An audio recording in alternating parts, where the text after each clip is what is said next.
Before Europe had modern hospitals, before antiseptic surgery was even a concept in the Western world, the Kisii people of Western Kenya were performing open brain surgery, with a 95% survival rate. They were called the Omobari Omotwe, the head surgeons.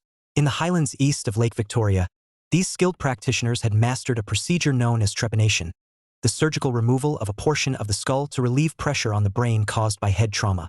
No anesthesia as the West knew it. No sterile operating rooms. Just a curved scraping knife, plant medicines, and centuries of refined technique passed down through apprenticeship. The operation lasted up to 4 hours. The surgeon would incise the scalp, retract the tissue, and carefully scrape away fractured or discolored bone, using a specially curved blade designed to remove bone without puncturing the dura, the protective lining of the brain itself. Any clotted blood or bone fragments were removed.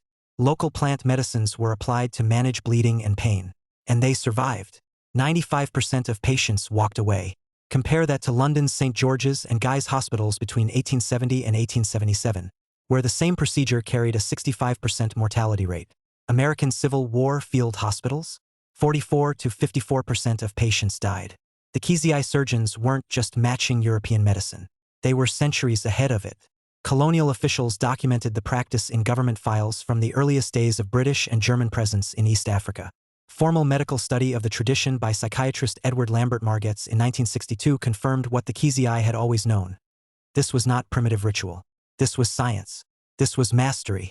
The Omobari Omotwe were not anomalies.